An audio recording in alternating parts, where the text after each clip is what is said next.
Good afternoon, ladies and gentlemen. Thank you so much for joining us for this edition of this next colloquium, if I can be permitted to call it that. My name is Oluyemi Adeosun.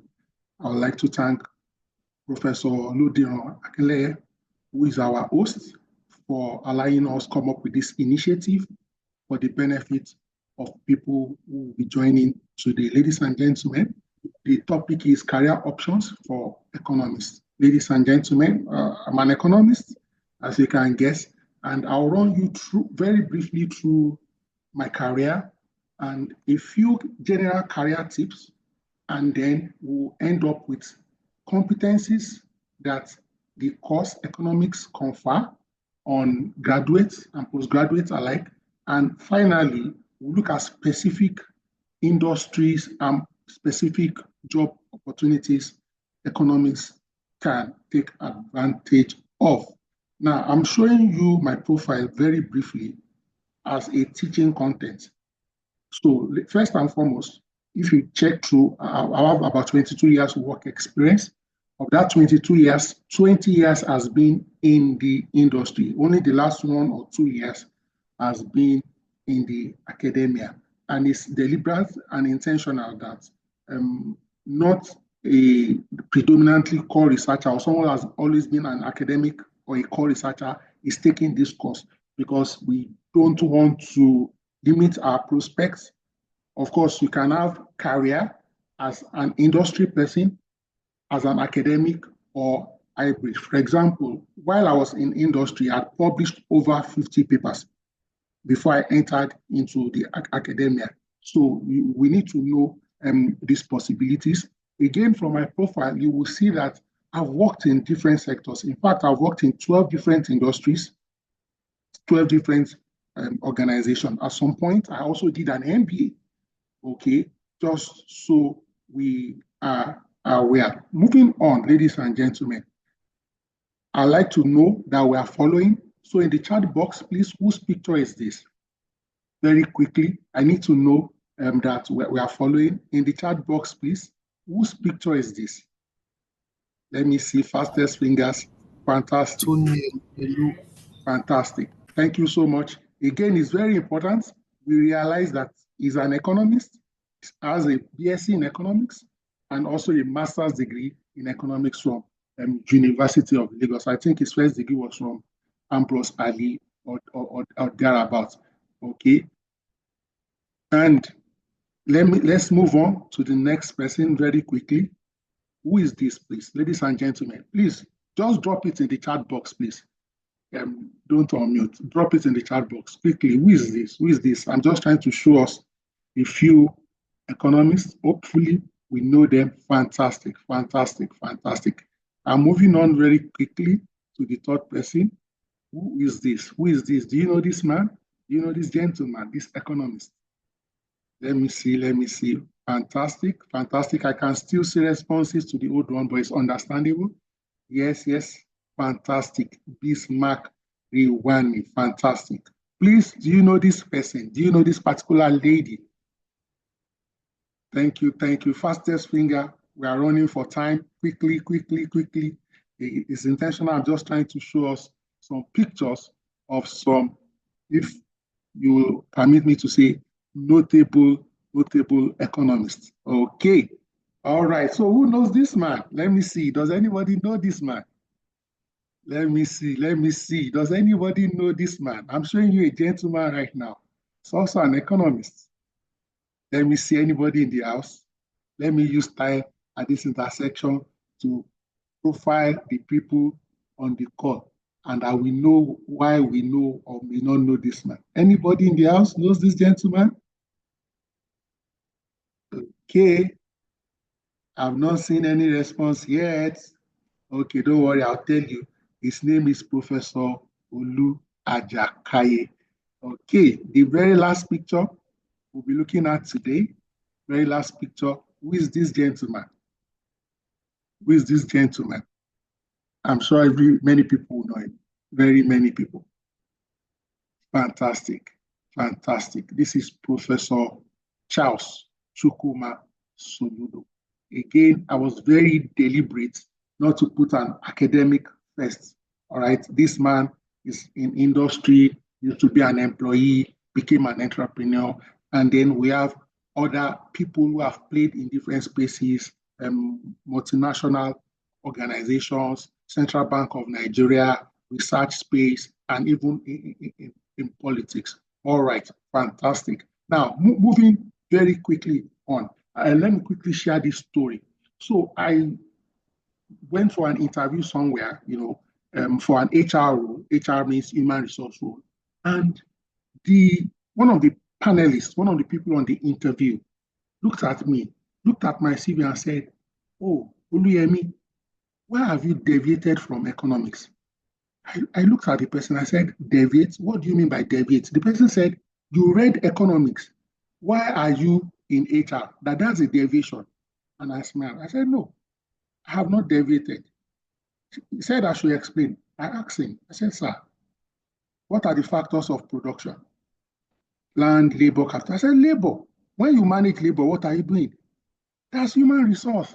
Then he smiled and then the interview progressed.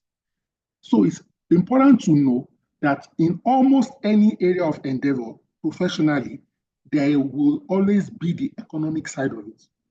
I'll say that again slowly. In almost any area of career that you can think of, health, aviation, there is an economic side of it. So it doesn't matter where you find yourself right now or where you find yourself in the future, you would always be able to practice your profession as an economist. The next few slides, I'll be engaging us on some very relatable concepts just to bring us better into this conversation. Don't worry, at the end of today's session, we'll take questions, comments, contributions, and experience sharing and time permitting. Now, one of the core things we learn at any level in economics is what? Demand and supply. I need us to also know that as we put ourselves forward into our career, we should be mindful of some of the core learnings from economics. Now, what happens? One of the things that makes a product or commodity precious is what? Scarcity. Once something becomes more readily available, what happens to that thing? The value goes down. So as an economist, it's important that when you have multiple options before you, look at the choice, for example, that not many people are into. Sometimes it may seemingly be the most difficult aspect, or maybe the one that requires excessive time, competence, and so on and so forth. So your career trajectory must be influenced by what? The demand for certain skills and the supply of talent. These are dynamic situations, but we must keep at it, which means you may be in an industry today. When you entered that industry maybe 5 years ago, it was scarce. Now the market is saturated. That may be a pointer for you to evolve into another area of that industry or the frontier of knowledge. So you must focus on developing in-demand skills to keep your what? Value high. All right, ladies and gentlemen, the other thing quickly is the fact that we must continue to boost our human capital. All right, education, skills, experience. No matter what you have, for example, a first degree or a master's, don't rest on your horse. You see, the career space, and by career, I mean whether you are an employee or you're an entrepreneur, you need to continue to be the capital. All right. So you need to think about the return on investment, and you need to build this so that you can increase the yield on your investment. So it can be this kind of training session we're having today that is absolutely free. What's of Nigerian Economic Society Lagos chapter? It can be YouTube, you can be certifications, or you can almost, let me use the word apprenticeship, when you learn by observation or you learn on the job. We also call it on the job training. So every investment has the potential for what? Career growth. Now, next thing I would quickly like to speak to. Again, in economics, we were taught around and about the opportunity cost. It's also a key concept in career. There is almost always a trade-off Don't forget that Y and X axis when we talk about leisure and we talk about work. Do you want more work? That could mean less leisure. Of course, you can move your production possibility frontier outward, upward. What you will see is that you may be able to improve and enhance both your work and both your leisure. But your career must be what? Strategic. When you are saying yes to certain kind of job opportunities, you are potentially saying no. So you need to weigh the trade-off. What's the opportunity cost? Okay, is it more work, less time for your family? For example, don't forget we are talking about career, and all these things are interwoven. So you need to ensure that the marginal benefits of each decision aligns with your long-term goals. Ladies and gentlemen, these are just preambles, but they are very necessary preambles so that we get the right balance and insight. Again, I'll appreciate if somebody can help mute people who are just joining to minimize distraction. If I could also make a post, it will help me. I can also do that myself.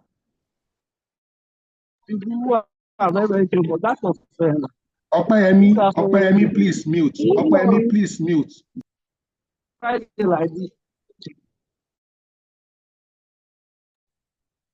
All right, thank you so much, host, for assisting us. All right, another thing from core economics that is relatable with career is that we have the short term and the long term. In your journey as an economist, either in industry or in the academia or crossbreed of both, there will be certain distortions. For example, maybe unemployment or underemployment, or you may be working in a field that you don't like or you are not very comfortable with, but maybe just because of survival. Keep your long-term goals in mind, okay? Because sometimes the way to where you are going may be through certain detours and challenges, all right? So don't always be fixated about salary and about job titles. I've seen some people, they've gotten, in quotes, good jobs. How did they define the good job? The good job had a big salary, but what are the prospects of the job? From that job, what can you pivot to? What can you transition to? All right. I remember, and I'll give this example, and I'll use hypothetical figures, but in real proportions. So I remember a friend who was an economist, incidentally, got a call center job, assumed that they were paying him 200,000 naira. Then, like 1 year later, I've been earning this 200,000 naira every month. He now got a job as an analyst, but the job was 100,000. Guess what? He chose the 100,000 naira job, resigned from the 200,000 naira job. Many people felt he was mad and crazy, but he looked at the two, said, no, job as an analyst, because I'm an economist, and I want to pursue my career in this line. Guess what? Like 4 years down the line, he was way better off because people who took that customer service job in a call center, they plateaued while earning the same thing. Meanwhile, he had opportunities to rise and grow in his career. So you need to look beyond initial salaries and job titles. All right, ladies and gentlemen, moving on. You may also want to consider diversification of your portfolio. All right.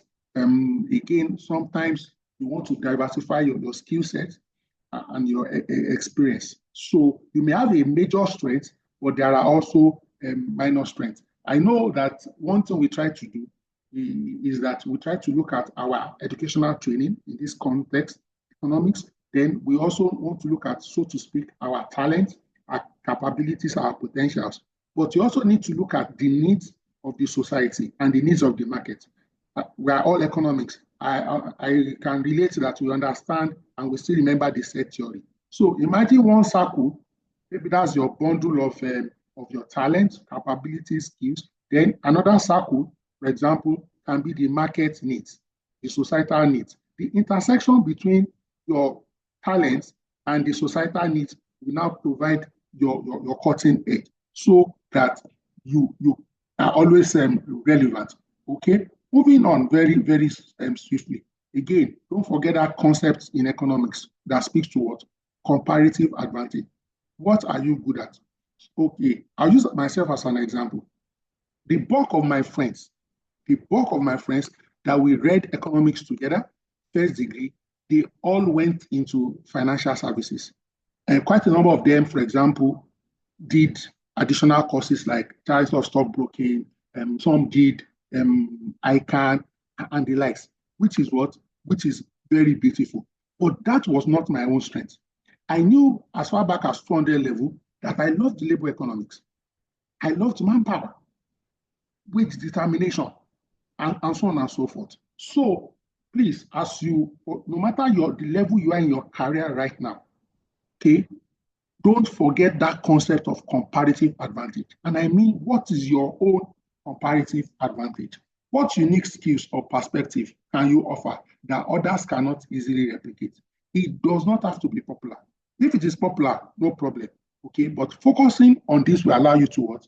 Specialize and maximize your productivity efficiency in the job market. Again, don't forget Pareto optimality. All right. You are trying to optimize your time, your effort, or your money. You don't want any of this to be wasted. And that's why it's important and very critical that you align your skills and passion so that you can what? You can thrive.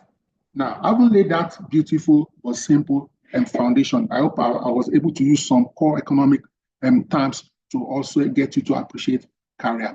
The next thing we are looking at now, ladies and gentlemen, is the competencies. So another word for competency is what? Skill.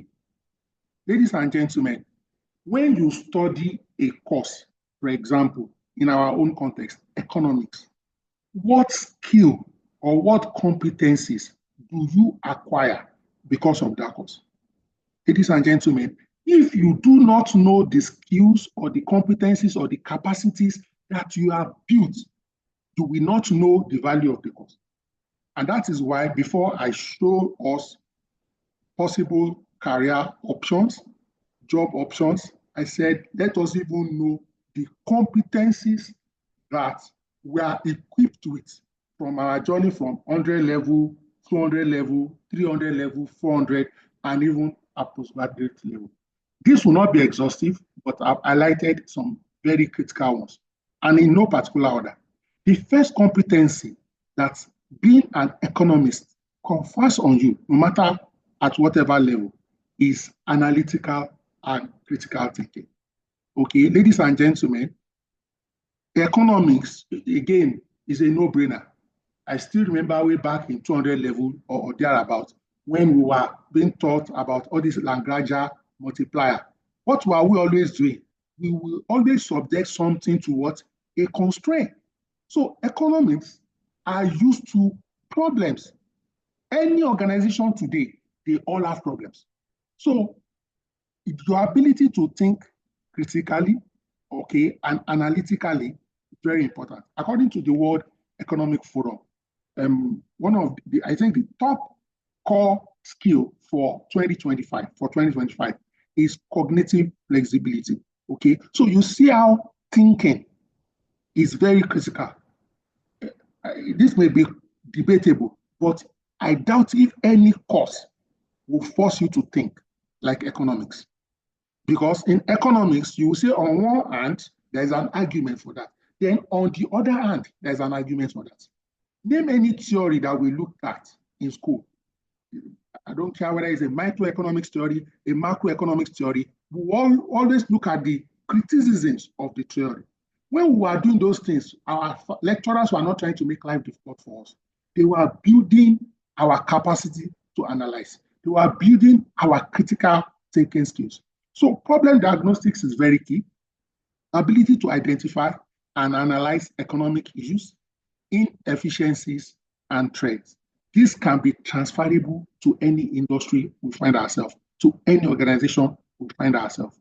Logical reasoning, evaluating arguments. What did neoclassical say? What did Nietzsche say? What are the evolutionary school of thought saying? What are the behavioralist school of thought saying?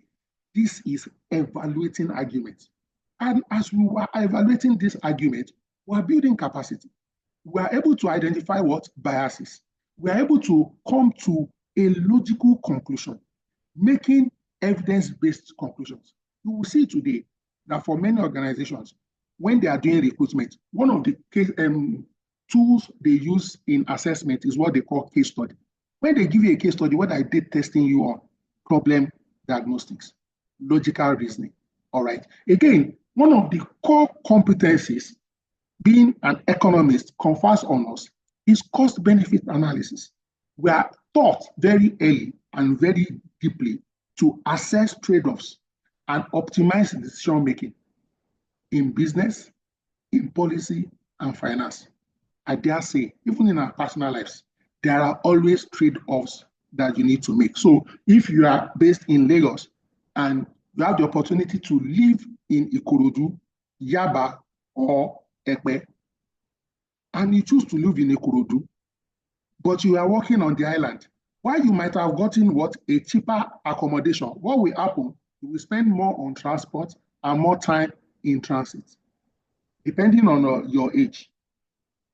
Those trade-offs have options. And that is the same way when they ask you a question, for example, in an interview, in an assessment, or when you are faced with a program or a project or clients. So when you are consulting, you are identifying trade-offs, identifying the potential consequences of those trade-offs, and you are now trying to get your clients, internal or external, to optimize decision. So it doesn't matter whether it is in business, in government, or in finance. Another core competency. So again, as I'm sharing this with us right now, depending on your level, I hope you're already seeing things to update your CV. Because sometimes you see people's CV, you wonder, they don't really have skills. I'm showing you skills that you legitimately, as an economist, it doesn't matter whether you're from University of Lagos, Lagos State University, LASU, okay, Covenant University, wherever you are, these are legit skills you have been, you've learned, you've picked up. Again, market and industry analysis. Believe me, this is a very critical skill. Ability to understand markets, ability to understand industries. Okay, so when they were teaching us about theory of the Fed, okay, when they were teaching us macroeconomics, these are the things that they were helping us to develop. So we are able to understand competitive dynamics. You are able to understand pricing strategy. You are able to understand macroeconomic trends. Guess what?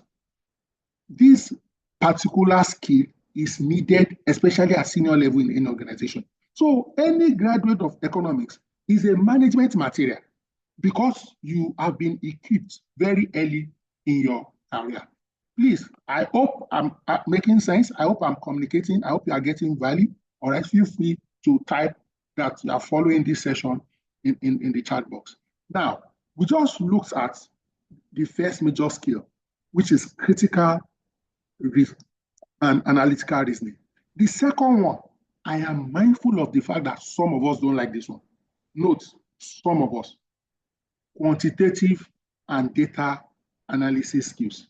On a lighter note, so that we are not completely serious all through, I chose economics for my first degree because I always scored 80-something in my secondary school. They were teaching us back then, what do you call this thing? Scale of preference, those kind of things. Economics was sweet. Then I entered 100 level and 200 level at the university. Then I started seeing the YDX. I'm like, who sent me message? But these things are not in vain. These are the techniques and tools that help us develop quantitative and data analysis skills. When they were teaching us all these 10 OLS assumptions, it is not that anybody is crazy. They were building rigor in us. So all the statistical and econometric proficiency is a very critical skill. Look, even tools, all this SPSS, EView, Stata. If, for example, if you are working in an organization, you can take their customer data and run a regression on it for you. Name any, you are an HR like me, you can take your, what do you call it, employee survey report and run it through EViews. So these things have real life, day-to-day application in the marketplace, in industry. So it's very important that applying statistical models, you can use it to interpret economic and business data. this is where the problem is. Did you do your project yourself or you outsourced it? Because if you did that project yourself, you will have gained the mastery over some of these techniques. If you outsource it to a business center, well, you have missed out, but it's not too late for anybody on this call to even develop interest. Again, data visualization.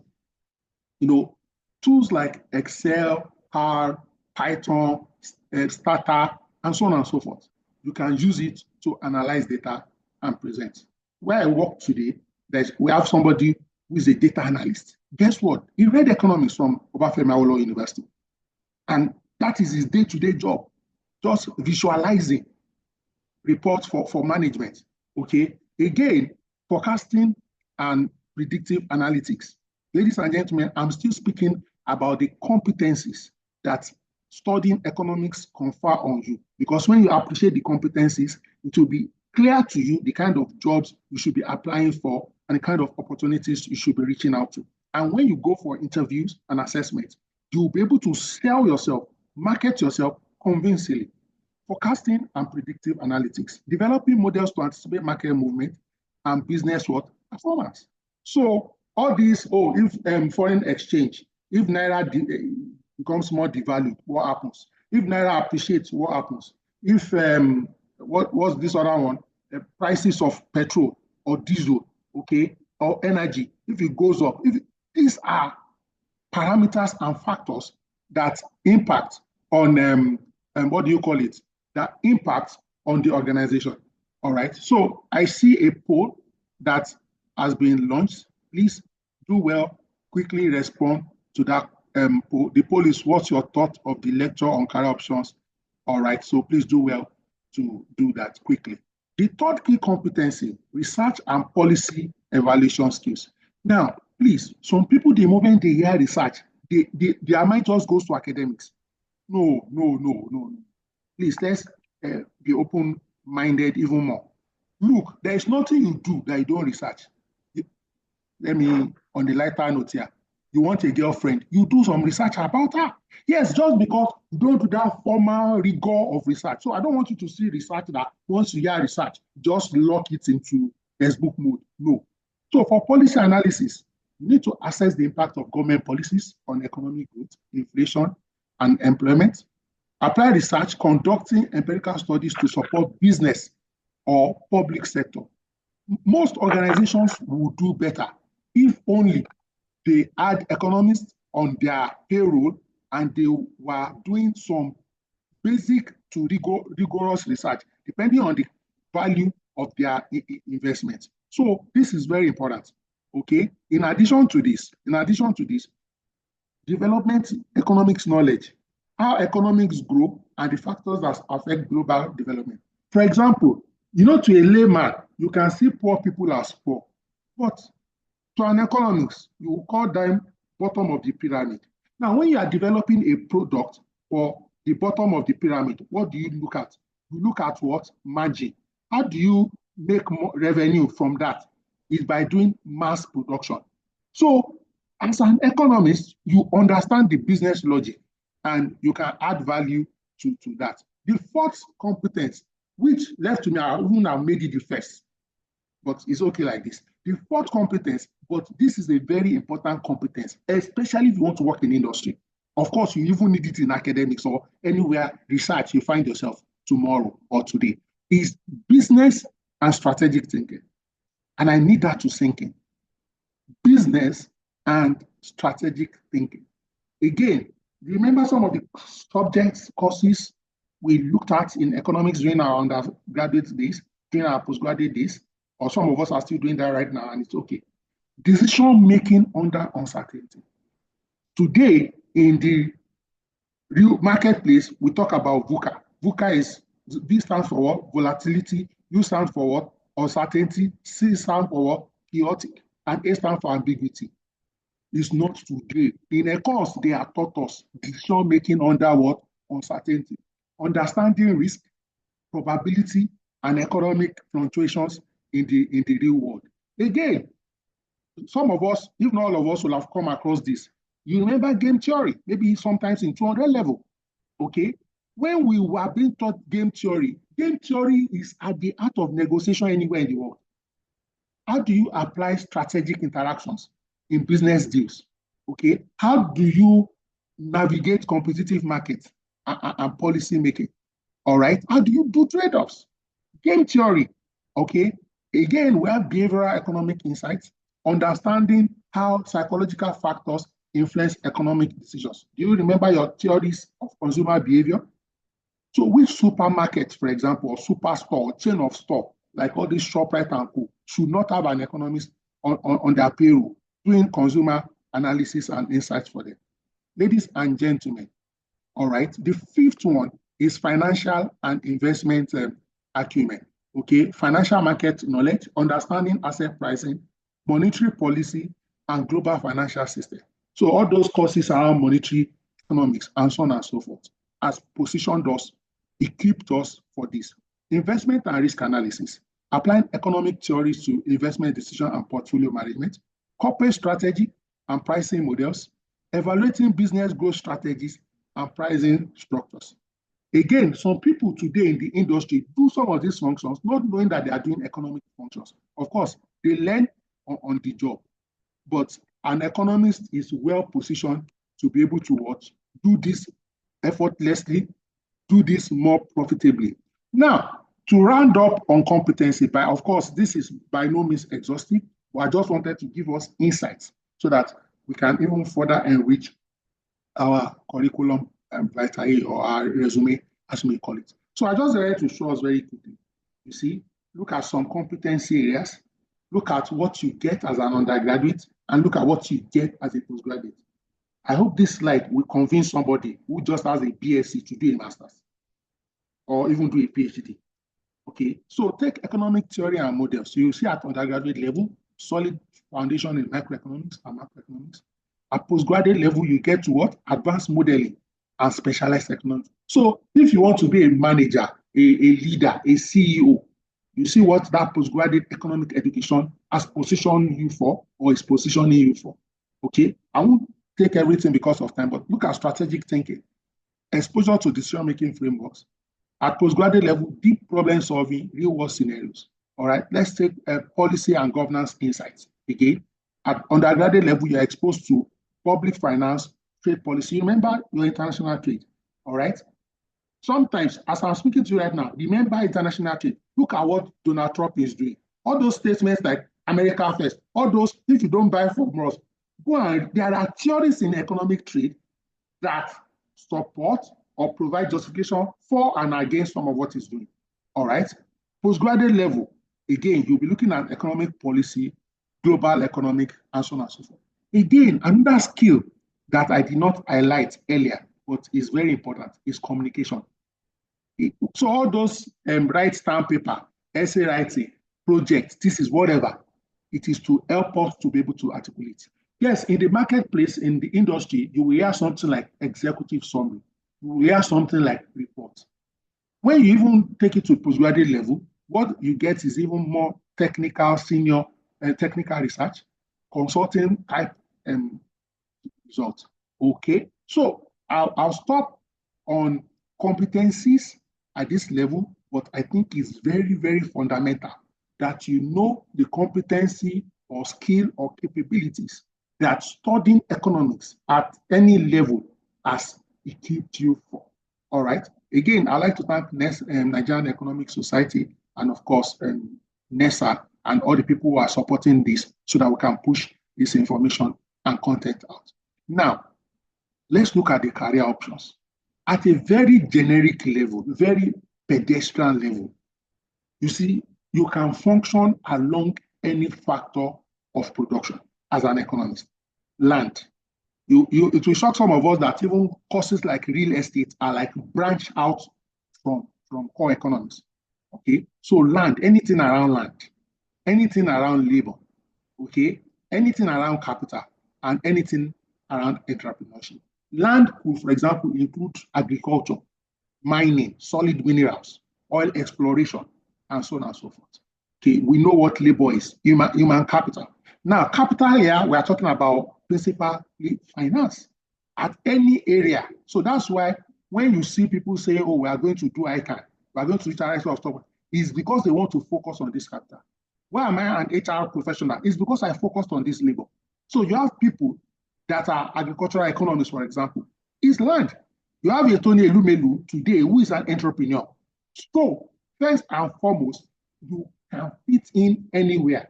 Mention one organization today that doesn't have something to do with land, labor, capital, or entrepreneurship. It doesn't exist. So you are well positioned. Now, let's look at some specifics. The first one I like to even mention is not just, so delete that economic in front of that analyst. You can be an analyst. An analyst is anyone who can crunch data and who can draw insights from data. So yes, it can now be economic analyst, it can be financial analyst, it can be policy analyst, okay, it can be market research analyst. Again, what did I say an analyst is? An analyst is anybody who can aggregate, source data, analyze it, and come up with what? Insights, business insights. So it can be economic insight, it can be financial insight, it can be policy insight, it can be market insight, and so on and so forth. So you can be a data scientist. Don't forget data, data, information. Okay, you can be an investment banker. All right, you can be a financial consultant. You can be a risk management specialist. Okay, if you want to even go into things like actuarial sciences, you are way well positioned for that already. You can also function in the government. For example, Nigeria Economic Society, members from Alausa and other government parastatals were in the same community together. So you can work for the government with pride, with joy, because they do a lot of things. After all, we did micro and macro. Micro, for example, if you are working for a firm, an organization, maybe you are in micro. If you are working for the government, macro, all right? You can even be an international trade specialist. You can be a development economist. You can be an health economist. So I know some economists, for example, they work in HMO, health management organization, okay? And some work in core research. When you are coming up with policies and programs for health, you need economists for that. We have environmental economists, which is also very, very key. All this environmental impact assessment, there are certain aspects of it that only economists can do or do very well. Don't laugh about this, but you can also be a journalist. You see, check any major news network today. When I say me, I mean both global and local, from CNN to Arise to channels and so on and so forth. There is a segment of their news dedicated to the economy. Why should somebody who read English be the one doing those kind of analysis? Of course, when they stay long on the job and they engage and encounter people like you and I, they become savvy over time. But imagine you enter journalism and you focus on business or economic journalism. Very important. Number 15, this is also very important. You can be an academic. You can be an academic, a research economist. So you can work in a university, you can work in a research institute, and so on and so forth. Still moving on, ladies and gentlemen, let's look at some career paths in general. So financial service, ranging from investment banking, asset management, risk management. Okay. 2, government. And government is perhaps one of the highest employers of economists, generally globally. Okay, because policy analysis, okay, public finance, central banking, you need economists in these places because the decision they make, the policies they make, impact both macro and micro outlook of the citizens of any nation. Again, another major career path. Okay, so we mentioned financial services, which will include bank and non-bank. We mentioned government, that will also include federal, state, and local, any level. And then the third one is what? Consulting. So today you have consulting firms like KPMG, Ernst & Young, PwC. These people are always looking out for economists. You remember Dr. Yemi Kale was chief economist at KPMG. In fact, both of them have a role called chief economist. They actually have like an economic department, name any. So these are places you want to shoot your CV to if you are well grounded. Okay, so economic consulting, management consulting, strategy consulting. Just to mention, strategy is an emerging career path that is hotcake. In fact, almost anybody I know now trying to hire a strategist, they typically have to pay through their nose because there are still not very many. So in case you think you fit. 4, research, academic research, think tank, research institution, and there are many, both global, national, both donor funded, government funded, and private sector funded. Then some of us will like this one, if not all of us. International organizations, International Monetary Fund, World Bank, World Trade Organizations, United Nations. I typically tell people that if you want this one, please try and do a PhD. It's not impossible. You can enter with your master's, but try. Even if you get there, most likely you will pursue your PhD. That's if you secure it. I think 2 years ago, I had the opportunity to present some sessions at the United Nations at Economic Commission for Africa. I almost didn't want to come back home. My HOD, I almost didn't want to come back home. You know, when you are in any UN office, you will know you are in the world, not in Nigeria. So there are good places, and there are other global organizations like this. I just mentioned this key, and there are also, for example, African Development Bank, you know, all this Export-Import Bank of Africa. So there are other, so don't just be fixated on like the top 4, the top 5. There are many multinational agencies like that. Even all these ECOWAS, CEDAW, again, I know Donald Trump may have some impact on their recruitment based on his behavior in recent times, but keep this in mind. Private sector is another career path you can consider. Market research. So there are independent market research. Places like in Ikeja, you know, we have, you know, because take all these Nigerian bureaus, Guinness, many times they commission market researchers to go and get data. Sometimes we just think people are just buying beverages and so on and so forth. So people actually do sampling. They do research and then come up with reports that guide in the production of new products and services. If they want to phase out a product, they just don't do it based on the whims and caprices of the emotions or ego of the CEO. It's based on data, and economists are well catered to. Ladies and gentlemen, I must mention this too, because I need us to pay attention to it. Not for profit. Sometimes we call it NGO, especially those of us that know places like Abuja, even places you don't like to go, all these Maiduguri, Borno, you know, Northeast. There are a lot of NGOs around. And those guys, they pay really well. Of course, there may be some altruistic approach to it and risk, but they also give you exposure. So do you want to consider working for an NGO? There are national NGOs, global NGOs, local NGOs, you know. So things they focus. So if you are familiar with the United Nations Development Goals, the 17 goals, things like poverty reduction, you know, environmental management, and so on and so forth. So these are just 7 broad career paths that, as an economist, you can pursue. Let me also say that you may start with one and then transition to another. So some people will, maybe they were in financial service before, later they'll move to government. Some people were in financial service before and then move to consulting. So again, sometimes if you are not sure where to start, you can apply to everything.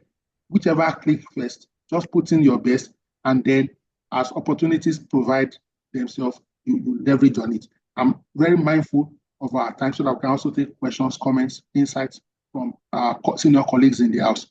Again, we also have academia, okay? Lecturing, teaching. And let me say this, because I've seen some people maybe get a fetter or something, your department will retain you, and next thing you will turn it down. Yeah, I understand if that's not your passion, but one of the most fulfilling careers ever is academics. I don't really know any true poor economist that's a lecturer. You may not be mega rich, but you will have exposure, you will know people, the kind of network you will have. Ladies and gentlemen, please think about that particular profession. Again, industry options, banking and finance, government agencies, consulting firms. I'm doing this to reinforce the knowledge. Research institutions, international organizations, healthcare, all right, environmental organizations, education, all right, non-profit organizations, private sectors that cut across the various industries. Again, I'm mindful of the fact that we have cross-section of economists on this call. So I have you in mind, even if you're a senior fellow here, there are also some senior roles you want to consider. I already mentioned the fact that most, even manufacturing firms have roles like chief economist. You want to give it a shot. Director of economic research, okay, head of financial planning, all right, senior policy advisor, okay, executive director, okay, you have lead economists. Okay, these are some roles, professor of economics, economic advisor, government level.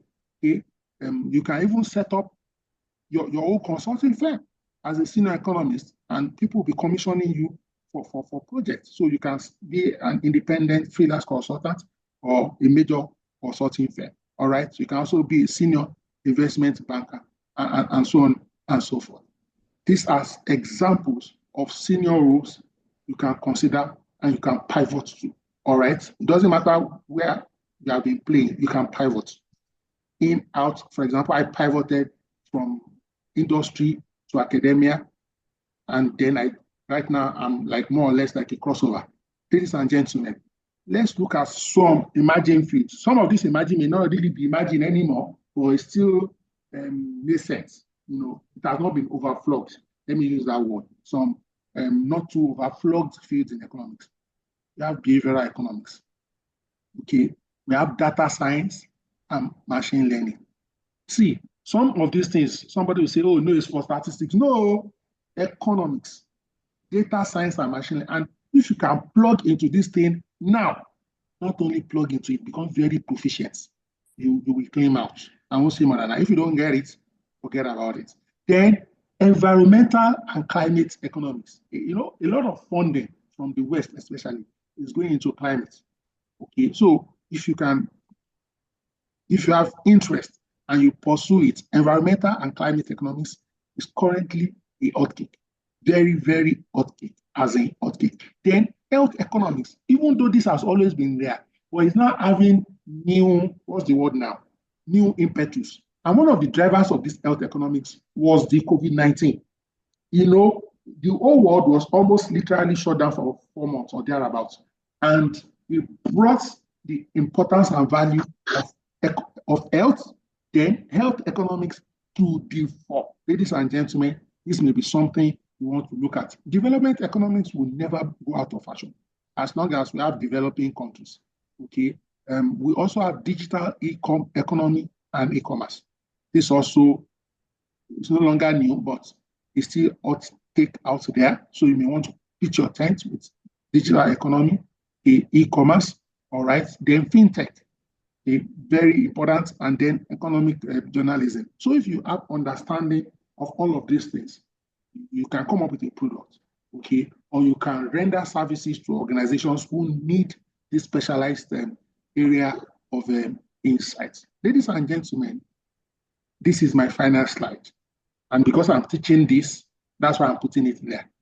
I must say this because we are talking about our career. Though some people will use the word luck, and we can't rule out the fact that some people have been lucky. You too can be lucky. Thankfully, I'm teaching economics and I'm speaking to economic people. There's what we call the invisible hand. Ladies and gentlemen, no matter what I've taught you today, you also need that invisible hand to guide you. There'll be days or windows where you'll have 3 job opportunities. Will you always pick the one that pays the highest and make a wrong turn? Or would you always pick the job career opportunity that is closest to your house? Are those the kind of things that guide your career choices? Amount of money that will be paid, proximity to your house?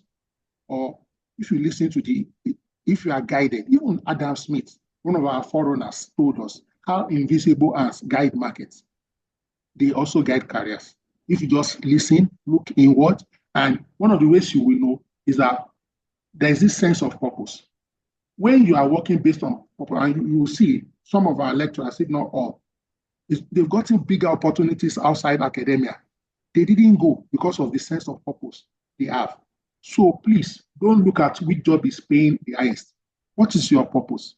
Okay. While I appreciate that salary and position matter, It is that purpose that matters the most. Ladies and gentlemen, after now, you can reach me on any of these platforms. At this intersection, I would like to take a breather so that we can either take contributions, comments, questions. I'm also checking in the chat in case there are any questions. Again, if you like to share, I know there are many senior colleagues, professionals who have graced this occasion with their presence. If you want to say something, please feel free.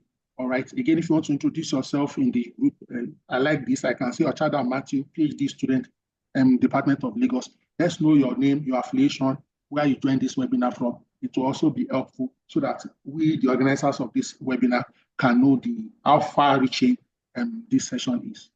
All right. My host, sir, with due respect, sir, Professor Oludina Akinle, please, I'm not handing over to you, but maybe we can be together, sir. And I'm sure you may have some reflections too. All right. Thank you very much, Dr. Adeosun. It's been a very, very interesting, well, I think we've done almost an hour. It's been an interesting 50 minutes listening to you. Thank you so very much for your engaging lecture. I have been engaging with the chat while you were speaking. I'm sure you're doing the same now, and we have quite a number of people from all over. It's a program from Lagos State chapter of Nigeria Economic Society, but obviously a couple of people are also joining us from other places. So everyone, you're most welcome. So we'll take it that Dr. Adeosun is on a water break, and we are waiting for your questions in the chat box. We're waiting for your questions in the chat box. By way of reflection, I'll just like to especially reflect on your last slide where you mentioned, the place of, what's that word again? Where you call the purpose. I'm looking for the English word, but it's a very interesting thing because sometimes some of us find ourselves in the profession, even though we did not plan to. I, for one, wanted to be a banker. I mean, I lived banking and all of that. And then when the opportunity came for me to do a PhD and to get an academic job, even though I later went into banking, after a few months, I was like, hell no, I think I'm leaving my calling. So I ran back to academia. And 25 years after, I don't have any regrets. So please, the floor is open. I think somebody wishes you to run through the first set of slides where you are talking about the competencies. So you may not need to talk. Just take us through, Dr. Adeosun, just share your slide and take us through those particular slides where you are talking about the kind of skills that people need. I think somebody mentioned about screenshotting them and missing out on one or the other. And then we have here, okay, the invisible hand, how do you explain it? And then how does one go around, analyzing the economy? So those are the questions we have here. When you're done, I would also like to have your view or your opinion as an HR person on the workplace of the future. I mean, we're talking here about, what are those things you can do as an economist? What are those please slow down, Dr. Yemi Haba. The thing is cascading. So by the time it gets to the last line, you've gone again. Please, not everybody is on your business school level of Agbara. Just go to, competency one, give like 60 seconds after to grab the screen, then go to 2, then go to 3, then go to 4, and all of that. So, yeah, so while you're answering the questions, I think our people are being a bit timid. Oh, okay, I think, okay, more people are coming on board. So while you're at it, please let us also know how you see the workplace of the future. There are a lot of incursions into the workplace that is different from what both of us knew when we finished school. Nowadays, I mean, in my own time, of course, I graduated without having, okay, I think I start with a laptop once to watch a movie or to, no, not what it was in the days of DOS, to play with it. Now, AI is there. You can't, it's not even enough for you to say you are writing an article now. You must also create content to go with what you're talking about. So for economists, what is the workplace of the future going to be? And what are those skills beyond school skills that they need to learn? You alluded to a couple of them. I heard you talk about analytics, talk about Python, R, and all of that. So what are those things that they could also occupy themselves with while they are learning the YDX in the classroom? soon. Thank you. Your water break is over. The class is back to you. Thank you so much, Professor, for that overview and for also sharing some perspectives and personal experiences along these lines. Again, thank you to everyone who has asked a question. I will provide responses, especially to questions that focus on the subject at hand. Don't worry, the Nigerian Economic Society is unveiling more webinars and more sessions in the immediate and near future. This is not a one-off thing. We'll do different things to equip you in collaborations with the different Department of Economics and the various schools, as we are all stakeholders in this ecosystem. Let me just say one or two things here now. Again, there are certain tools available today at our disposal. I mean, every one of us here. I'll mention one or two that we know. Things like ChatGPT. Of course, there are now almost 1,000 or more different types, but ChatGPT is almost becoming a generic name for those kind of generative AI. See, even let's assume you're at the workplace now, and you really can't remember how to do some of those analysis again. If you copy the data, okay, for example, but you need to be careful because, so you can, for example, tell ChatGPT not to save or store the data. So when you copy the data, I told him that I was going to school to read. I could not go. Somebody is talking to us here. Let me look for that person. Thank you so much, our host, for rescuing us. So when you copy, for example, data into ChatGPT, you can first of all tell it that, please don't save or store this data so that you don't expose your organizational data, unnecessarily. You can now say, read this data. What analysis tools would best help us generate insights? So one of the things that makes generative AIs, of which ChatGPT is an example, work best or well is if you provide context. So don't just say, take data, analyze. So for example, say, oh, our business is we are into the downstream oil and gas sector, or we are into the agricultural value chain, so that you are priming the thought process. Again, I'm answering the question on technology, and then you can now say, run the data analysis for us, come with insight, but please don't do copy and paste. You need to read it, you need to review it, you even need to troubleshoot. You can even ask multiple follow-up questions. But if you are still proficient in all these, our e-views and so on and so forth, you can use it. Then on YouTube, for example, you can go there and say, how do you use Python? How do you use RK machine learning? There are simple tutorials that on an incremental level, as you are, so don't just watch a video and go ask people. You watch it, then do some of your data, do some analysis. Because the more you put your hands to work, the more initially to look difficult, then to like, oh, what's the big deal after all? Then you now even become very proficient at it. This may take 1 to 2 years, so I'm not saying in 3 days, so except you can maybe have a 2 months break and you are very studious and you pay attention to it. Again, that beautiful question by Prof on the future of work, again, we don't call it future of work again. When I say we, I mean we, because that future is now the now of work. So things like remote work is now, or hybrid work is now, having colleagues that are not human beings. And almost all of us have these colleagues. It's whether we know it or not, that's the thing. So for example, some organizations today, when you are chatting with all these chat box, is a program that is responding to you, or a code or an app, okay? Almost all your banks, major organizations have all these tools. So that's the reality, and we must increasingly be comfortable to work with both people and tools, applications, software. But also, let's try to say what we are doing right now, if we are already working, or whatever we are looking at, what is the tech side of it? So if you are going for any job interview, any career interview, ask yourself, what is the tech side of this thing? Try to read up about it. Try to watch YouTube sessions around it.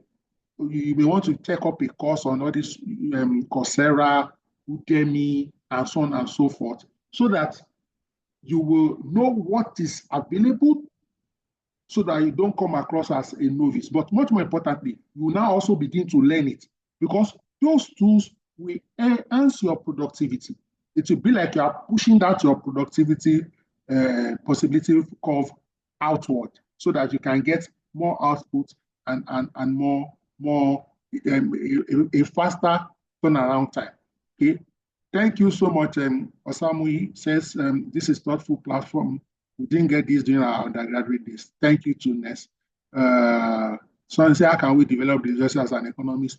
We study. Don't be like some people that will say maybe after their first degree or after their master's, you say, I will never read a book again in my life. I challenge you. Those textbooks, Todaro, Jingan, what's that book by this guy on economic development? Go and carry those books again. They didn't one chapter per day. Your eyes, before, because you were reading to pass an exam, you were reading to pass a test, the way you absorb the information was different. If you go and take that economic development book by Todaro now, you will see how you can use it in human resource management. You will see how you can use those concepts, especially if you are working with CBN and so on and so forth. So some of those your textbook, I hope you've not thrown them away. Hey, thank you so much, Dr. Adele Shitu. Osianis. Go and read them now. Thankfully, for some of us, you don't have any exam in view. You will see fresh insights that you will get, that you can apply on the job. Please quote me on this, because this is what I'm doing. This is what I have done. Thank you so much, Professor Liska Dauda, for gracing us with your presence. We appreciate this. Thank you so much. I'm trying to check through for comments, questions. Okay. Nosa says here, okay, I think it's cheaper for employers to use AI for their operations. So how can we economists go use in this present age? We too can be the creator of the applications. We can be the content provider for the applications. Again, and this is not, quote is not attributed to me, but I believe it. See, AI cannot take the job of a person that has a purpose. You understand? Once you have a purpose, you will always upskill yourself. Tech skills today is like, let me say it, and I'm saying this very responsibly. Is there anybody on this platform today that cannot operate a mobile phone or use a remote control for their TV? That's the way tech is today. Just like all things being equal, almost everybody here can drive. It's not only Elon Musk that knows how to drive a car. You understand? So there are simple tools we must learn. As we become more comfortable, we begin to grow. Please, don't be in fear.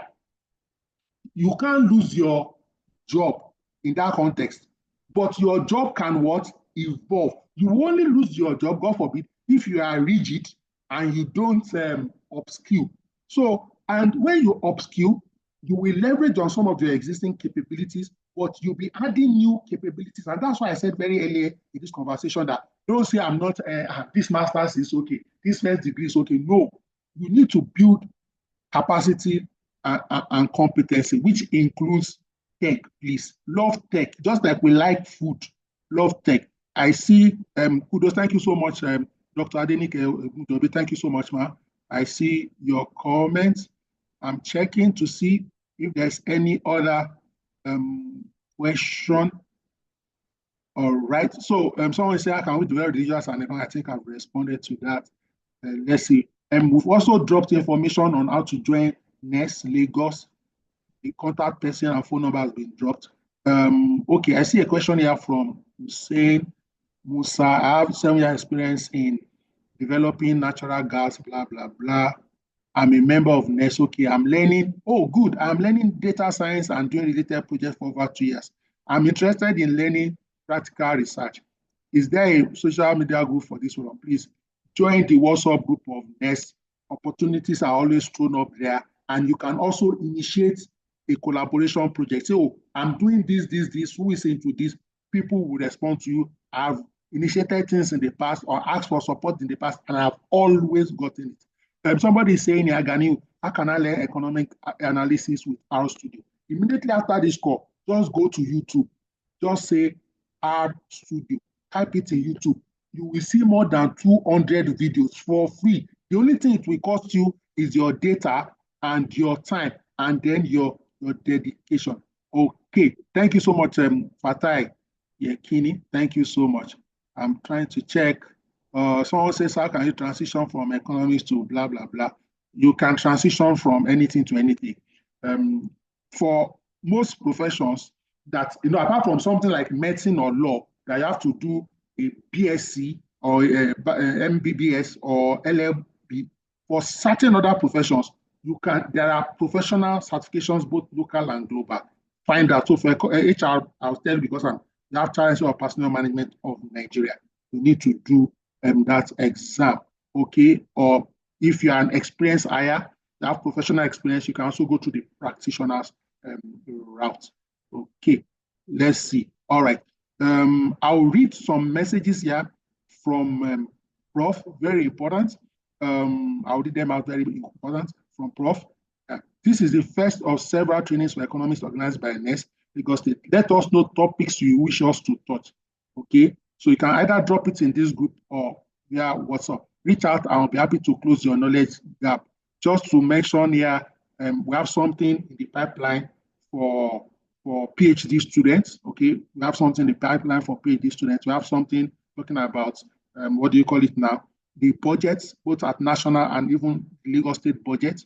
So if you have suggestions, topics, please, the executives are listening and they will oblige as soon as possible. And if you would like to be a resource person on something for next, please reach out to us. We're happy to schedule. All right, we're happy to schedule. If you want to teach us something, maybe all these are Python you want to teach us, please feel free.